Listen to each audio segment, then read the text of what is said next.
Arrebatamento, pro pessoal que não tá acostumado, como você explicaria? Tá, eu vou resumir o que é o arrebatamento. Tá. Vocês já ouviram falar, pessoal, aqui num filme chamado Deixados para Trás, de Tim LaHaye? Eu vi, mas eu não Left sei. Behind, né?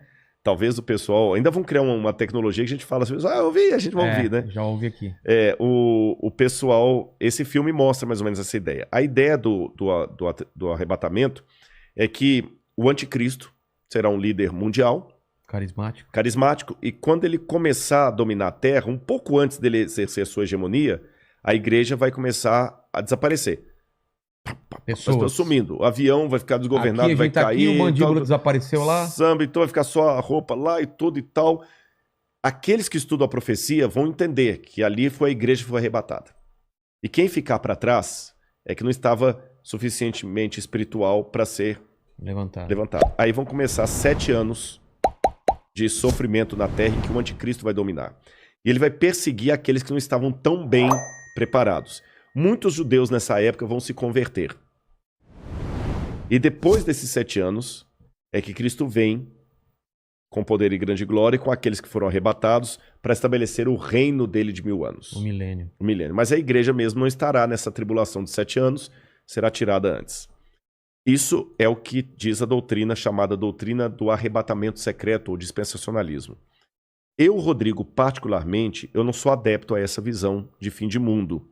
Por quais razões? Vou tentar resumir aqui para não ser muito prolixo, que o nosso horário até já está bem avançado.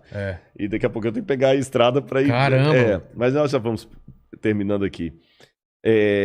Essa doutrina do dispensacionalismo, ela só passou a existir, sabe por quê?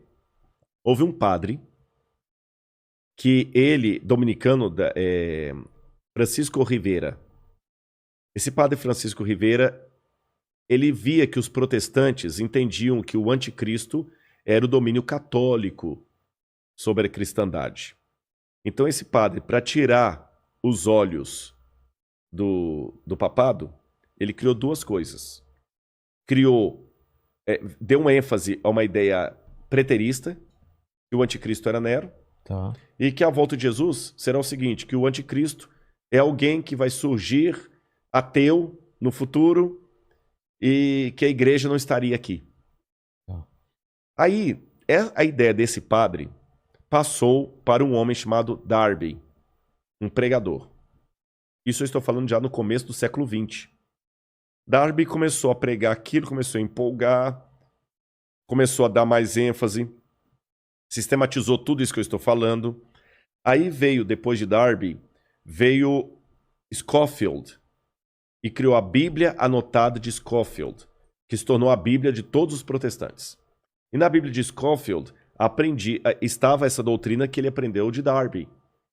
E depois de Scofield, outros pregadores renomados começaram a propagar a ideia do dispensacionalismo, especialmente o Tim LaHaye, que ficou muito famoso. E isso hoje emplacou, especialmente no mundo evangélico, como sendo a visão de fim de mundo. Só que se você olhar atrás da história do cristianismo, o dispensacionalismo, com o arrebatamento da igreja, 7 anos de tribulação, tudo mais, não fazia parte nem dos ensinos de Lutero, nem de Calvino, nem de Zwinglio, nem de John Wesley, dos metodistas, nem dos cátaros, nem dos albingenses, nem nenhum dos que viveram a história do cristianismo. Dos protestantes, nem os cátaros, como eu falei, nem os valdenses, nenhum deles ensinaram isso. Nem a Igreja Católica ensinou isso. Se você for recuando mais, nem os pais da igreja ensinaram isso. Então, se fosse uma doutrina verdadeira, a gente tinha que admitir que é uma doutrina que ficou por 2000 anos. Vigente? Não, nem vigente. Inesquecida. Ignorada. Porque em 2000 anos de cristianismo... Você falando dessa visão que foram os romanos... Não, essa visão do anticristo como sendo alguém que vai vir os 7 anos, a igreja arrebatada antes. Essa visão. 2000 anos, essa visão ficou completamente desconhecida do cristianismo. E veio à tona... Não tem nenhum autor cristão que fala dela. Começou com Francisco Rivera, padre, e depois Darby e Hal Lindsey também, que vai vir depois de Hal Lindsey com Tim LaHaye, que vão propagar isso aí. E espalhou no mundo gospel. Mas, biblicamente, eu tenho dificuldade de aceitá-la por algumas razões. Em primeiro lugar, A volta de Jesus na Bíblia é descrita, e quando eu falo eu acredito assim, eu estou falando Lutero, Zwinglio, Calvino, todo esse pessoal aí, né? Ela será com poder e grande glória. Todo olho o verá. Até aqueles que o traspassaram.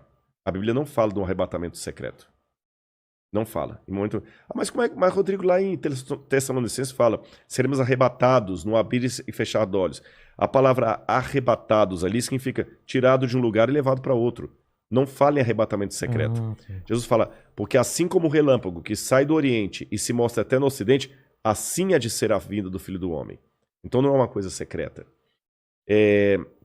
Com essas coisas em mente, outro detalhe, o Apocalipse fala que Deus guardará o povo dele na provação que há de vir. Algumas traduções falam da aprovação. Guardará em meio à aprovação. Tá certo? A Arca de Noé, que é tomada por modelo de muitos, até em Jesus também, que fala, assim como foi nos dias do dilúvio, será na vinda do Filho do Homem, a família de Noé que foi salva, ela foi protegida do dilúvio, mas não retirada do dilúvio. Foi ela protegida, mas passou pelo dilúvio. Então, com esses e outros elementos, que eu precisaria de mais tempo para decidir. Não, mas eu entendi a visão. Eu acredito que Jesus vai voltar com poder e grande glória depois do período da grande tribulação. A grande tribulação antecipa a volta de Jesus, porque Mateus fala, logo em seguida, a tribulação daqueles dias, fala da Idade Média, o sol escurecerá, a lua dará sua claridade, etc, etc, etc, etc. E depois Daniel fala também que haveria um grande tempo de angústia, o qual nunca houve. Aí vem a vinda de Cristo. Tá certo? E nesse tempo de angústia, o qual nunca houve, o povo de Deus vai ser perseguido pelo anticristo e pelos que aderirem ao anticristo. Eu não sei se eu estarei vivo nessa época, mas se eu estiver, eu peço a Deus que eu fique firme ao lado de Deus e você também. Amém. E a volta de Cristo é aquela esperança que acalenta o nosso coração. Está perto. Eu não posso dizer quão perto, mas está próxima. Você diz nossa geração. Nossa geração. Caramba. A única coisa que eu digo para não ficar marcando data é só uma atenção, e essa aqui é para quem é crente. Às vezes Deus tem profeticamente o tempo de cumprir uma coisa, mas por causa da rebeldia do povo dele, a promessa se estende e atrasa. Vou dar um exemplo. Quando o povo de Israel saiu do Egito...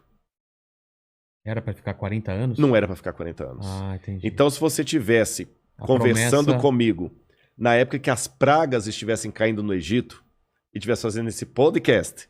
E aí? Lá em Mênfis, exatamente, eu me perguntaria assim, Rodrigo, na sua opinião, a libertação do povo hebreu está próxima? Eu falo assim, olha, pelo que eu estou vendo dos indícios, o rio Nilo se tornando em sangue, os animais morrendo, está muito próxima a libertação do povo de Deus. E de fato estava, tanto é que na Páscoa eles saíram. Só que eles saíram do Egito, mas o Egito não saiu deles. Resultado, ficaram 40 anos morgando no deserto. Então eu te dou a mesma resposta. Olhando o cenário mundial hoje, a nossa libertação está muito perto. Eu espero que nós não precisemos ficar 40 anos vagueando no deserto por causa da nossa falta de fé, da nossa falta de compromisso com as coisas de Deus.